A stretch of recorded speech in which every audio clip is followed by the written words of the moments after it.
If this is a question you keep asking yourself, here is the answer. What you're experiencing is something psychologists call dehumanization. It's the same psychological process that happens in wars, in genocides, and yes, in divorces too. It's when someone stops seeing you as a person with feelings, complexities, and humanity, and instead views you as a problem to be solved or an enemy to be defeated. And there's another part of this. It's not just something they do to you. You might be doing it to them too. Dehumanization often starts subtly. It might begin with labeling, thinking of the other person as selfish, a liar, or worse. Then, every action they take gets filtered through that lens. You stop seeing their good intentions or the moments they're struggling. Instead, you only see the actions that hurt you, and you assign those actions the worst possible motives.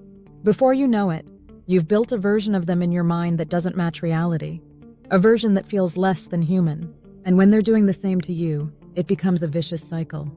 The hurt, the anger, and the sense of betrayal feed into it, creating a downward spiral that's incredibly hard to break out of. You might hear things said about you that feel unrecognizable, like they're talking about a stranger, not you.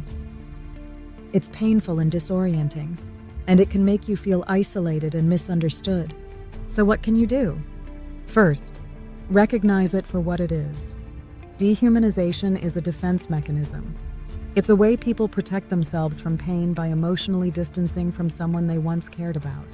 Understanding this doesn't excuse their behavior, but it can help you see it more clearly and stop you from falling into the same trap.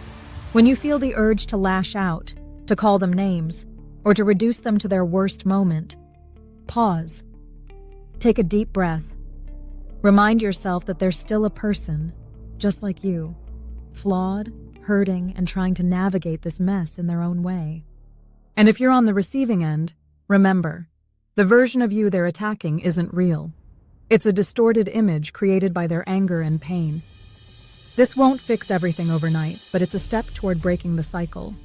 Dehumanization thrives in conflict, but empathy is its antidote. Even when it's hard, especially when it's hard, try to hold on to your humanity and theirs. Because at the end of the day, no matter how messy things get, you don't want to lose sight of the person you are. And if nothing else, keep asking yourself, how can I rise above this?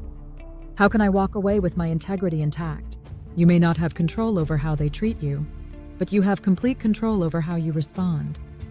And that's where your power lies. Share, like, and subscribe. Let's get through this together.